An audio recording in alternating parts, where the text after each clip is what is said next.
আমরা ডাব্লিউএস কোশ্চেনের এই 5টা নিয়ম আজকে প্র্যাকটিস করব। ঠিক ঠিক আছে, আমরা 5টা কিন্তু ভিন্ন ভিন্ন নিয়ম দিচ্ছি এখানে। একটু খেয়াল করে সবাই ভালো করে যদি 5টা উদাহরণও বুঝো, তাহলে কিন্তু অনেকগুলো নিয়ম আমাদের কভার হবে একসাথে। প্রথমটা আমি দিয়েছি রহিম ইজ এ ফার্মার। রহিম কি একজন কৃষক। কৃষক তাহলে কৃষি কাজ করা কি তার বলো পেশা। তাহলে আমি বলছিলাম পেশা থাকলে কি দিয়ে প্রশ্ন করতে হয় বলো তো? হোয়াট। গুড, এই তো বুঝতে পেরেছো।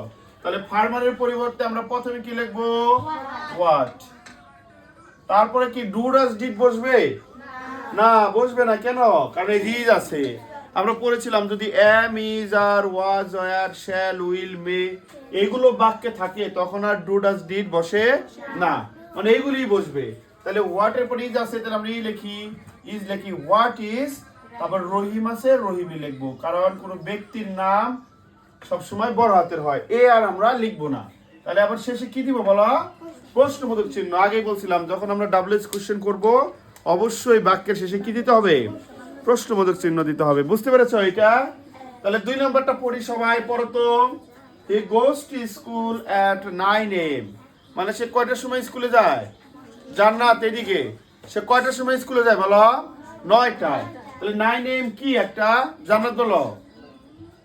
9 AM কি? সময়। 9 AM হলো তাহলে সময় থাকলে কি দিয়ে প্রশ্ন করতে হবে? হোয়েন। এটা ধরতে হবে এগুলো। তাহলে আমার 9 AM এর পরিবর্তে আমরা কি লিখলাম প্রথমে? হোয়েন। তারপরে কি বসবে? সুশীল বলো ব্যাখ্যা সহ। কেন ডাজ বসবে? এখানে এম ইজ আর ওয়াজ আর আছে কিছু নাই, তাহলে এখানে মূল ভার্ব কে? গোস। এবং গোসের সাথে কি আছে? এস বাই এস আছে।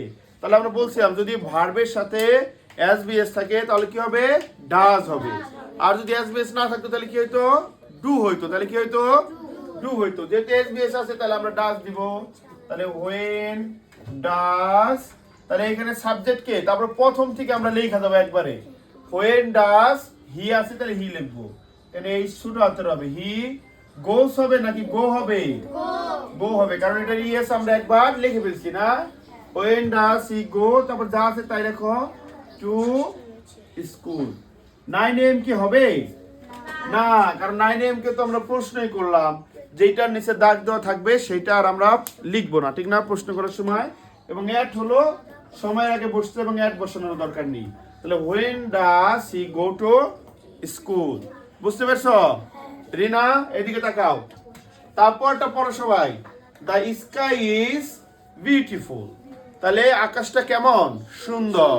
তাহলে কি দিয়ে প্রশ্ন করবো আমরা? আকাশটা কেমন? কেমন ইংরেজি কি? হাউ। এরকম করে ভাবতে হবে যে আকাশটা সুন্দর, তাহলে আকাশটা আসলে কেমন? কেমন। তাহলে প্রথমে আমার বিউটিফুল এর পরিবর্তে কি বসবে? হাউ বসবে। তারপর কি বসবে? শামসুন নাহার বলো। কেউ বলবে না, শুধু শামসুন নাহার বলবে। হাউ এর পরে কি বসবে? How is. এই যে এখানে ইজ আসছে, দেখছো শামসুন নাহার ধরে ফেলছে। এখানে ইজ আছে, ইজ থাকলে আর ডু ডাজ ডিড কিছুই বসবে না। তাহলে ইজ আছে, আমরা ই দিব হাউ ইজ। তারপর কি করব? প্রথম থেকে যা আছে তাই লেখা দিব। হাউ ইজ দা স্কাই, মানে আকাশটা কেমন। শেষে প্রশ্নবোধক চিহ্ন দিয়ে দিলাম, ঠিক আছে না? পরে 4 নম্বরটা পড়ো। 4 নম্বরটা পড়ো। সীমা ইজ এ স্টুডেন্ট। এটা সবচাইতে সহজ। সবচাইতে সহজ হলো এইটা। এটা একটা পরীক্ষায় এই নিয়ম থাকবে, তোমরা এটা বুঝো। দেখো সীমা ইজ এ স্টুডেন্ট, কিসের নিচে দাগ দেওয়া? সীমার নিচে। শুধু মনে রাখবা যে সাবজেক্টের নিচে যদি দাগ দেওয়া থাকে এবং সাবজেক্ট যদি ব্যক্তি হয় তাহলে শুধু আমরা হু বসাই দিব। কি বসাবো? সীমার পরিবর্তে শুধু হু বসাবো, আর কোনো কিছু পরিবর্তন করতে হবে না, বাকি যা আছে তাই লিখে দিব। এবং হু ব্যবহার করলে আমাদের ডু ডাজ ডিড লেখার দরকার হয় না। হয়? তাহলে সীমার পরিবর্তে কি লিখবো? তারপর বাকি যা আছে তাই।